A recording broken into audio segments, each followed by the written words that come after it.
Olá, bom dia, meus caros irmãos e irmãs, queridos paroquianos, paroquianas, os devotos e devotas de Santo Antônio. É uma alegria novamente chegar até você, ao seu lar, levando a nossa mensagem muito singela, com as reflexões do Evangelho diário. Nós estamos na 19ª semana do Tempo Comum e continuando então esse nosso itinerário semanal. Hoje, quinta-feira, dia 17 de agosto, a gente vai meditar a partir do Evangelho de Mateus, capítulo 18, versículos de 21 até o início do capítulo 19, versículo 1. Pedro aproximou-se de Jesus e perguntou: Senhor, quantas vezes devo perdoar se meu irmão pecar contra mim? Até 7 vezes? Jesus respondeu: Eu não te digo até 7 vezes, mas até 70 vezes 7. Porque o reino dos céus é como um rei que resolveu acertar as contas com os seus empregados. Quando começou o acerto, trouxeram-lhe um que lhe devia uma enorme fortuna. Como o empregado não tivesse com que pagar, o patrão mandou que fosse vendido como escravo, junto com a mulher e os filhos e tudo o que possuía, para que pagasse a dívida. O empregado, porém, caiu aos pés do patrão e, prostrado, suplicava: Dá-me um prazo, e eu te pagarei tudo. Diante disso, o patrão teve compaixão, soltou o empregado, perdoou-lhe a dívida. Ao sair dali, aquele empregado encontrou um dos seus companheiros que lhe devia apenas 100 moedas. Ele o agarrou e começou a sufocá-lo, dizendo: Paga o que me deves. O companheiro, caindo aos seus pés, suplicava: Dá-me um prazo e eu te pagarei. Mas o empregado não quis saber disso. Saiu e mandou jogá-lo na prisão até que pagasse o que devia. Vendo o que havia acontecido, os outros empregados ficaram muito tristes. Procuraram o patrão e lhe contaram tudo. E então o patrão mandou chamá-lo e lhe disse: Empregado perverso, eu te perdoei toda a tua dívida porque tu me suplicaste. Não devias tu também ter compaixão do teu companheiro, como eu tive compaixão de ti? O patrão indignou-se e mandou entregar aquele empregado aos torturadores, até que pagasse toda a sua dívida. É assim que o meu Pai, que está nos céus, fará convosco, se cada um não perdoar de coração o seu irmão. Ao terminar estes discursos, Jesus deixou a Galileia e veio para o território da Judeia, além do Jordão.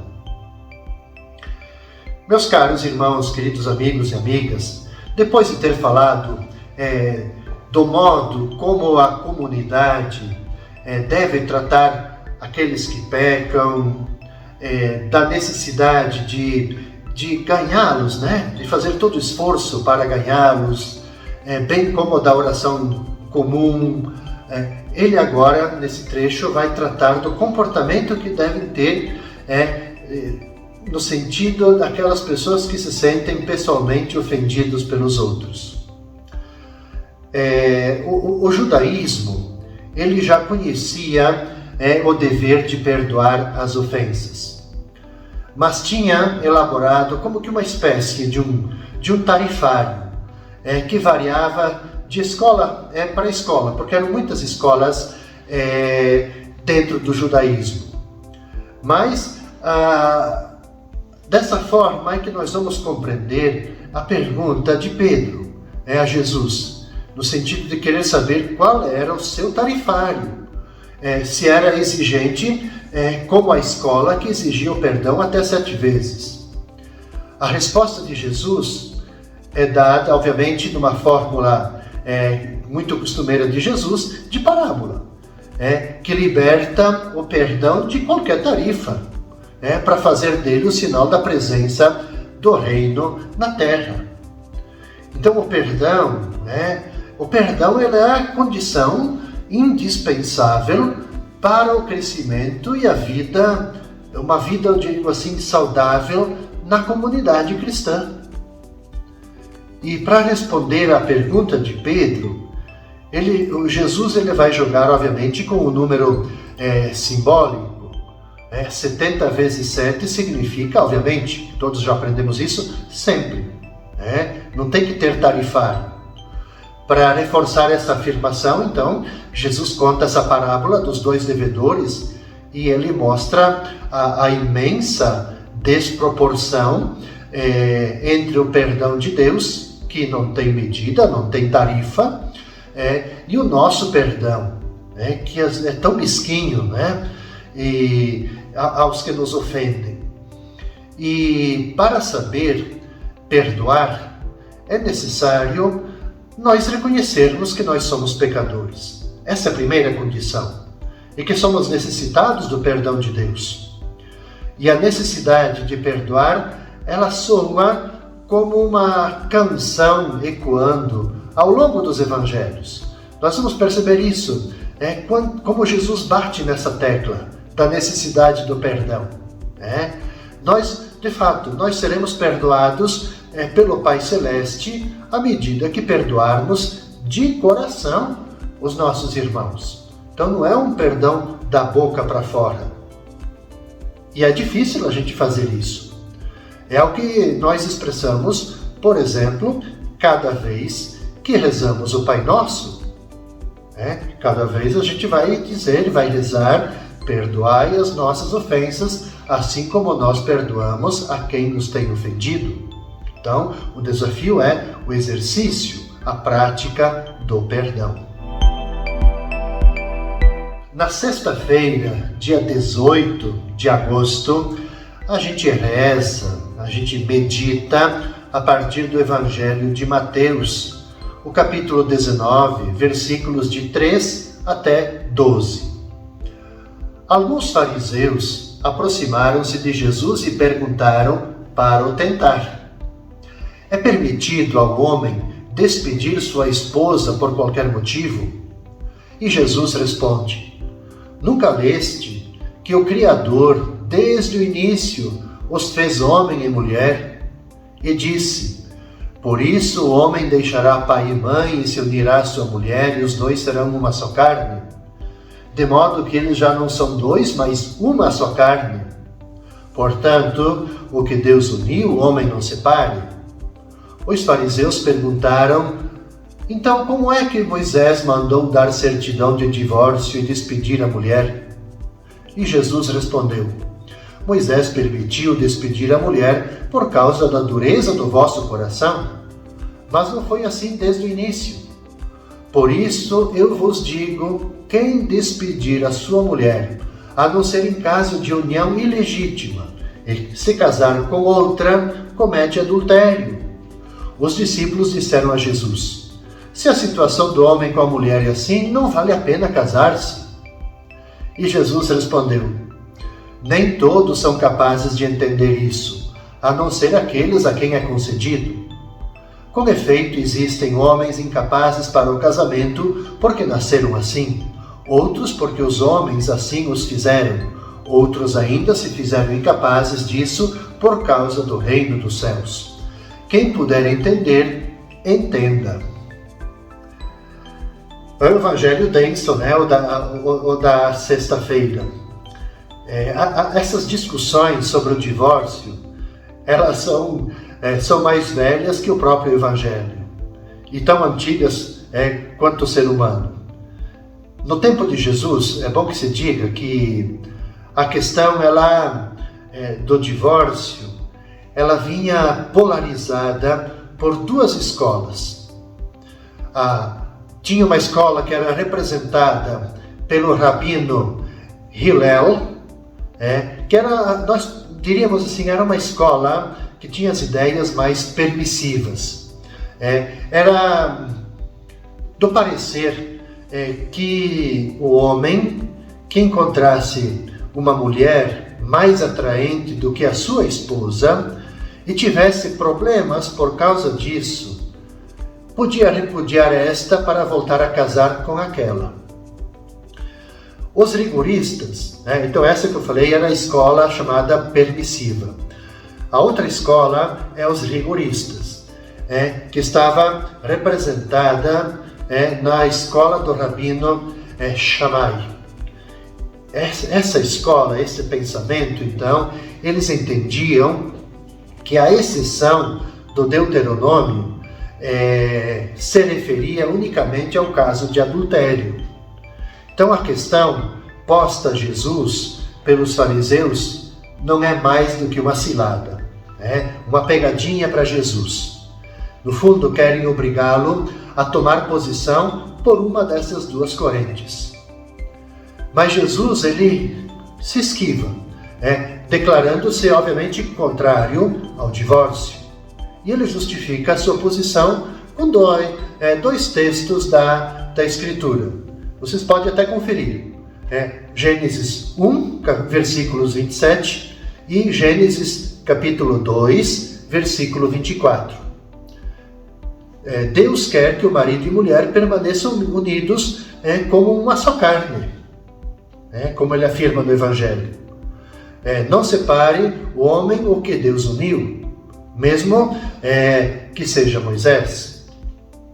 O matrimônio é um contrato entre duas pessoas, é verdade, mas é um pouquinho mais. Esse contrato também implica a vontade de Deus, inscrita na complementariedade do homem e mulher. Então o divórcio, ele não tem em conta uma das partes do matrimônio, o próprio Criador. Agora, mais que procurar motivos, acho que a reflexão ela tem que ser nesse caminho. Mais do que procurar motivos para se divorciar, o casal cristão, aliás, todo casal, mas obviamente com inspiração, com vivência, com fé cristã, deve encontrar motivos para se unir ainda mais, para que esse amor seja mais profundo. Então, o não casar, isto é, o celibato, aqueles elementos que é colocado no final do Evangelho, se justifica quando ele for assumido em função do reino de Deus. Em outras palavras, a gente pode dizer que a pessoa acolhe o celibato como um dom de Deus, a fim de entregar-se completamente à causa da justiça. Mas o que o Evangelho quer reforçar é isso, que o casal cristão ele tem que buscar sempre mais motivos, cotidianamente, encontrar formas de se unir cada vez mais. Esse é o grande desafio que o Evangelho nos coloca e o mundo, a nossa realidade também nos traz. E no sábado, meus caros irmãos e irmãs, no dia 19 de agosto, concluindo então o nosso itinerário desta 19ª Semana do Tempo Comum, nós vamos meditar, rezar com o Evangelho de Mateus, o capítulo 19, versículos de 13 até 15. Levaram crianças a Jesus, para que impusessem as mãos sobre elas e fizessem uma oração. Os discípulos, porém, as repreendiam. E então Jesus disse: Deixai as crianças e não as proibais de virem até mim, porque delas é o reino dos céus. E depois de impor as mãos sobre elas, Jesus partiu dali. Primeiro, é muito importante a gente fazer aqui um pequeno aspecto histórico, que na época de Jesus, esse rito da imposição das mãos e também da bênção das crianças, ele era muito comum, frequentemente era usado. Quem usava isso, quem que fazia esse rito eram os pais, e obviamente também os rabinos famosos, porque era o costume de se pedir bênção a esses rabinos. E é nesse contexto que a gente precisa então entender o episódio que é narrado no Evangelho do Sábado por Mateus. E obviamente que aqui nesse trecho se fala de Jesus. Veja, há uma menção a esse famoso zelo dos apóstolos, Os apóstolos não queriam que as crianças aproximassem de Jesus e por isso estavam repreendendo. Então, perante esse zelo dos discípulos, Jesus manifesta a intenção de não afastar ninguém do reino. Pelo contrário, todos têm que ser acolhidos. Então, quando diz delas, né? No versículo 14, né? Deixai assim as crianças e não as proibais de virem a mim, porque delas é o reino dos céus. Ele não está se referindo à idade das crianças, mas Jesus ele quer evidenciar, né? Quer destacar os que se assemelham a elas, as crianças. Por que isso? Porque na antiguidade as crianças, elas não eram consideradas significativas na sociedade. Mas Jesus faz delas, veja, privilegiadas no reino de Deus. Admite elas com agrado na comunidade cristã. Então a atitude dos discípulos em querer afastar as crianças revela uma total falta de compreensão de quem é Jesus, do mistério do reino de Deus. Ora, não conhecem a missão de Jesus. Jesus é aquele que acolhe os pequenos e lhes oferece o reino. Os discípulos não compreendem isso. A imposição das mãos sobre as crianças e a oração é um gesto, obviamente, de bênção, mas também quer ser um sinal de que a salvação, aqui é uma linguagem obviamente teológica, é também um sinal de que a salvação ela é comunicada, comunicada, ela é transmitida para todos os que podem se identificar com elas, com as crianças, os pequenos, os humildes, os indefesos, os pobres, aqueles que a sociedade muitas vezes procura invisibilizar. Então, para nós aqui há creio que um grande desafio, de que nós, enquanto igreja, assembleia reunida, mas também enquanto indivíduos cristãos e cristãs, nós nunca poderemos excluir ninguém. O nosso esforço tem que ser sempre em resgatar, em incluir. Por quê? Porque essa foi a perspectiva da missão de Jesus. Jesus, ele não veio para alguns. Jesus, ele veio para todos.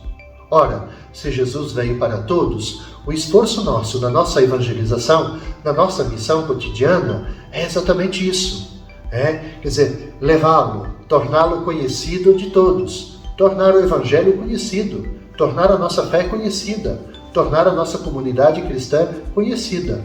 Então, por quê? Porque Jesus veio para todos e todos devem ou deveriam fazer a experiência do encontro com Jesus ressuscitado. Com essa reflexão, a gente conclui, caros irmãos e irmãs, esse itinerário da 19ª Semana do Tempo Comum. Nós vamos nos encontrar, então, na segunda-feira, nesse mesmo horário, com as reflexões da 20ª semana. Desejo a cada um de vocês, as suas famílias, aliás, estamos ainda na Semana Nacional da Família, então eu desejo muita luz, muita força, que a escuta e a reflexão dos evangelhos também ajude a fortalecer ainda mais a vida e a missão das famílias, com as bênçãos de Santo Antônio. Paz e bem.